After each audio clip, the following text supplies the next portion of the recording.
saya bilang sebenarnya buruh petani tembakau di Majalengka saat ini itu masih menjadi penyumbang angka kemiskinan.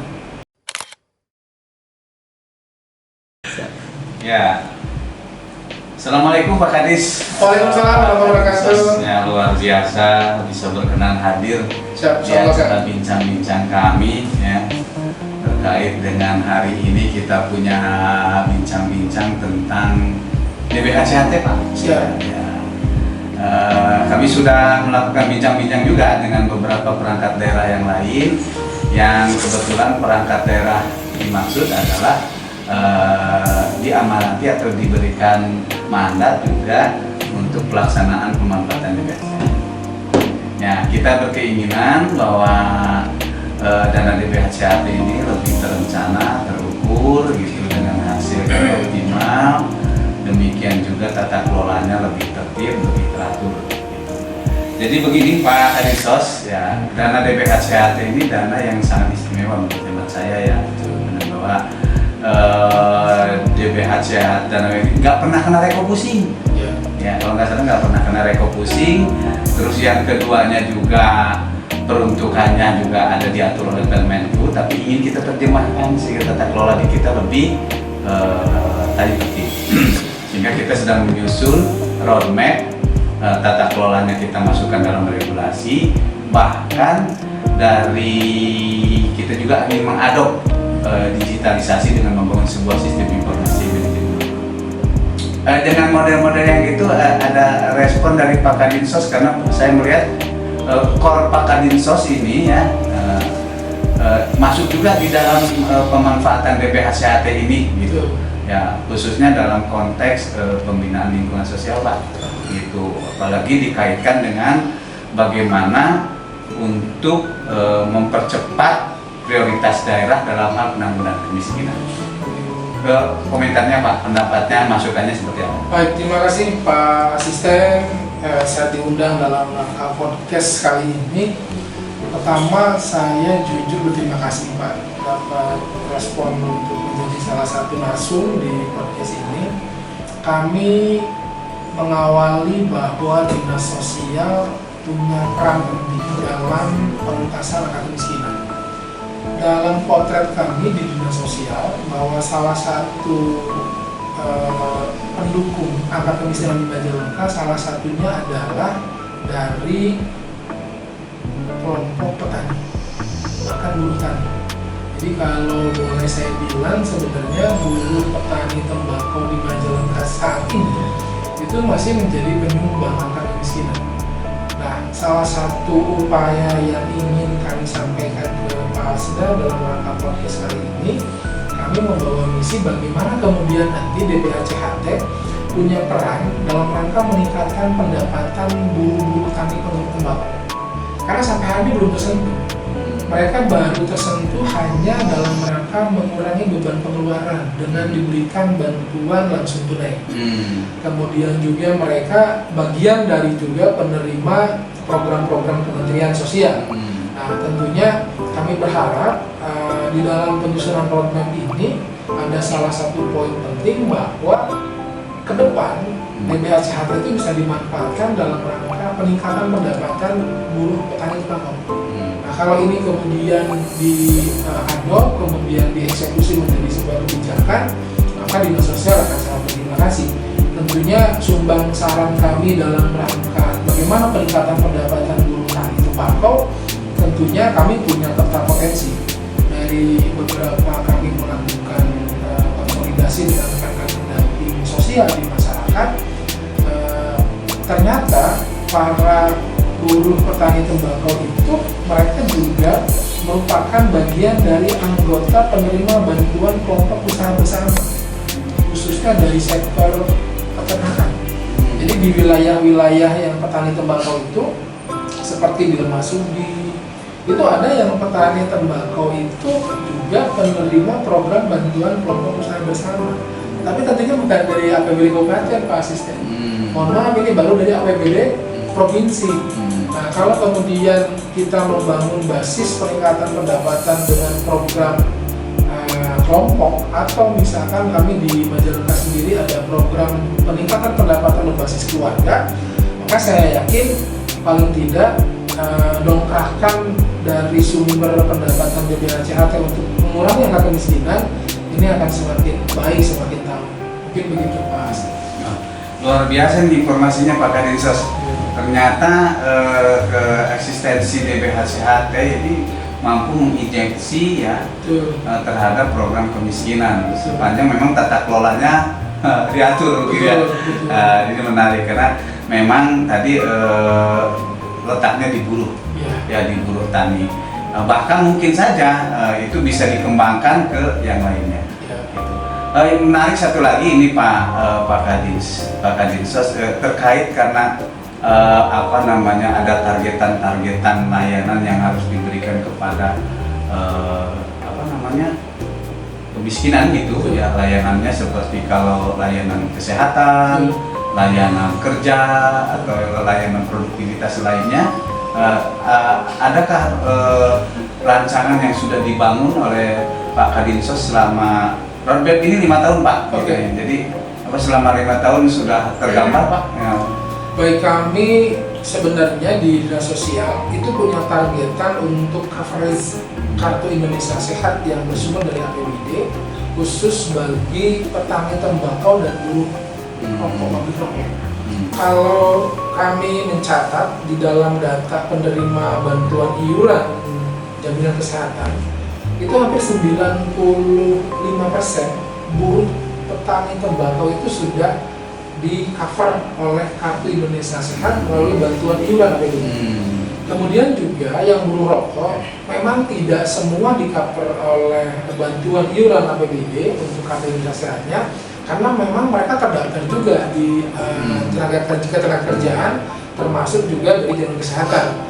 Nah, bagi keluarga yang memang mereka adalah buruh pabrik rokok yang belum tercover dalam konteks pelayanan kesehatan, maka kami mempersilahkan kepada masyarakat untuk mendaftarkan ke Dinas Sosial dalam rangka menerima bantuan iuran untuk jaminan kesehatan. Alhamdulillah sih kalau hari ini kalau data kami kurang lebih 95% untuk yang di buruh tani, kemudian yang pabrik rokok mungkin sekitar yang kalangan 20%. Jadi itu manfaat yang layanan yang diberikan Dinas Sosial khususnya kaitan dengan pemberian iuran untuk jaminan kesehatan. Begitu Pak.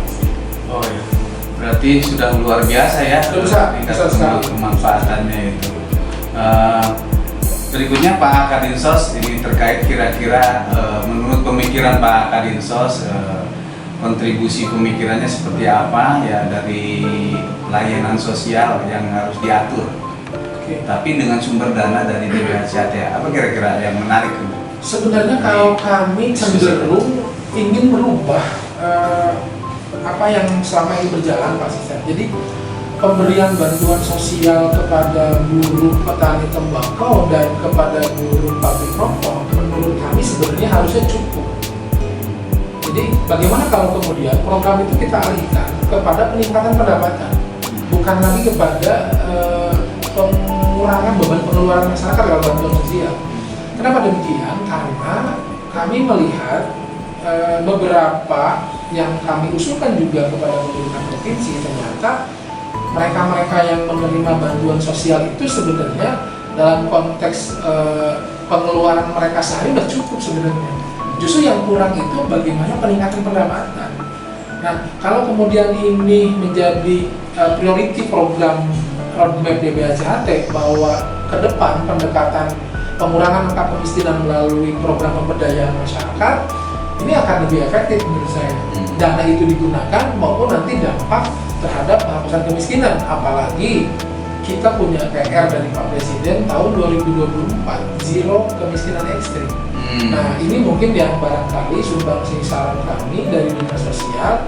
Jadi bagaimana ke depan kita merubah mindset dari pemanfaatan khususnya untuk pelayanan sosial tidak lagi menjadi bantuan langsung tunai, gitu kan, tapi berubah menjadi yang bersifat pemberdayaan masyarakat. Tinggal nanti kita bagi apakah pemberdayaan masyarakat berbasis keluarga kami punya program namanya Gerakan Ekonomi Rakyat One Product berbasis keluarga, namanya Gerobak Raharja. Oh iya. Nah, ini Gerobak Raharja ini sebenarnya sebuah upaya kita membangun one product, one family. Jadi nanti keluarga itu punya satu produk, satu usaha yang bisa meningkatkan pendapatan mereka. Jadi ketika misalkan suaminya berangkat ke ladang tembakau, yang jualan bisa istrinya. Ketika istrinya misalkan harus ke pasar, bisa anaknya atau mantunya. Nah, ini disebut dengan program pemberdayaan Gerobak Raharja. Yang kedua, kami punya Kube Kompetitif. Kube Kompetitif itu istilahnya kelompok usaha bersama berbasis kompetensi, potensi yang adaptif. Jadi Kube itu yang selama ini menjadi program unggulan Provinsi Jawa Barat hanya selesai satu kelompok. Nah, kami tidak selesai satu kelompok. Jadi Kube itu menjadi kelompok yang terus adaptif, terus berkembang. Nah, perkembangannya itu bukan hanya dinikmati oleh anggota kelompok yang ada 10 orang, tapi setiap kan itu punya target tambahan satu orang. Nah, cuman mungkin bedanya ke depan bahwa program-program pemberdayaan harus ada pendampingan. Karena kalau tidak ada pendampingan, ya bisa dipastikan anggaran itu akan berhenti di situ, bukan hanya berkembang, bisa jadi mungkin malah selesai, mungkin punah program itu di situ. Makanya perlu ada pendampingan, dan kami percaya dinas sosial punya perangkat pendamping sosial itu hampir 300 orang yang ada di wilayah. Dan kalau ini kemudian diintegrasikan, kemudian misalkan nanti dengan Perdadin atau mungkin dengan K2UKM, kita bisa sama-sama saling membangun mix and match-nya gitu kan. Maka saya optimis ketika kita punya PR menurunkan angka kemiskinan sekian persen, insya Allah bisa. Itu kali. Luar biasa nih Pak. Kalau saya ambil kata kuncinya bahwa memang bantuan itu ke depan diarahkan kepada bersifat produktif ya, yang berefek kepada peningkatan kemampuan daripada masyarakat penerima manfaat. Saya kira ini yang terbaik saya. Ini akan menjadi bagian perumusan kami di regulasi yang tengah kami susun. Yang terakhir ini Pak Kadinsos, ini kami juga tertarik untuk membangun sebuah pendekatan digitalisasi ya, dari aspek perencanaan, pelaksanaan sampai monitoring dan pelaporan. Itu masuk di ruang sistem informasi manajemen yang mengadopsi digitalisasi. Punya pandangan tidak di soal itu? Pertama, pandangan saya sistem itu jangan administratif. Pertama, karena ini penting kan? Pak Sisa, ini penting sekali karena kebanyakan kita di pemerintah daerah membangun digitalisasi itu sifatnya administratif. Dan ini sebenarnya hanya memindahkan dari paper ke paper. Dari paperless jadi yang tadinya paper menjadi paperless. Nah, kalau begini konsepnya menurut saya ya mubazir. Nah, tapi bagaimana kemudian ke depan bahwa digitalisasi nanti yang akan dibangun dalam konteks penata kelolaan DBHCHT itu justru harus punya impact. Impact-nya bagaimana kemudian sistem ini bisa terintegrasi menjadi super app. Contoh misalkan, bolehlah yang nyusun sistemnya itu dari dana DBHCHT, tapi dimanfaatkannya itu bukan hanya untuk kepentingan roadmap DBHCHT. Oh ya, tapi bisa dimanfaatkan bagaimana nih, karena kontribusi besar DBHCHT ini untuk pengentasan kemiskinan, maka akan sangat efektif kalau nanti dibangunnya sistem itu dalam rangka membangun super app kemiskinan kan. Nah, jadi saya mungkin berpandangan agak sedikit out of the box nih kan, karena biasanya kalau orang bikin digitalisasi itu ya sudahlah, yang penting kita pindahin dari paper ke paperless kan gitu. Nah, saya enggak, saya pengen justru karena apa? Pertama, membangun sistem ini anggarannya nggak kecil. Yang kedua, infrastrukturnya juga tidak sederhana gitu kan. Artinya kalau kita punya angka 1 miliar buat membangun data center, data server gitu kan, kemudian membangun aplikasi, karena kalau kita bicara hardware per masing-masing operator itu pasti sudah ada di masing-masing lini organisasi. Nah, tinggal bagaimana kemudian kita harus melibatkan banyak institusi. Contoh kalau misalkan DBHCHT menjadi salah satu promotor untuk nanti membangun digitalisasi kemiskinan, di dalamnya nanti ada stunting, ada kemiskinan, seluruh aspek itu masuk di situ, maka ini keren kan? Yakin saya, nilai manfaat dari sistem ini akan luar biasa. Nanti bisa dipakai oleh siapa saja. Karena kalau kita bicara DBHCHT, kita juga menemukan kasus-kasus stunting yang memang ternyata mereka itu anak dari keluarga buruh tani tembakau. Ada juga stunting itu yang ditemukan ternyata dia karyawan pabrik rokok orang tuanya. Jadi sangat mendukung sekali saya kalau nanti sampai ada digitalisasi dan memang pemanfaatannya bersifat lintas sektor tadi. Tidak hanya ANSI ngomongin bagaimana penata kelolaan demi HCAT, tapi juga berdampak terhadap aspek regulasi yang lain. Setuju kan? Dan saya siap support untuk itu. Oh, luar biasa. Maka bisa menjadi salah satu bagian tim developer juga oke kan?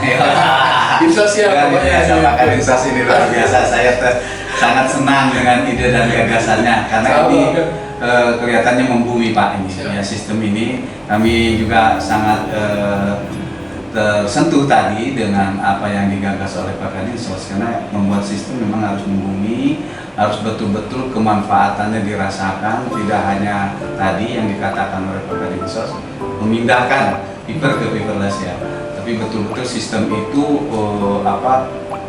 bisa membaca ya, bisa menganalisis ya, bisa melaporkan dan bisa menawarkan recommended gitu. Kayak hati itu sepertinya.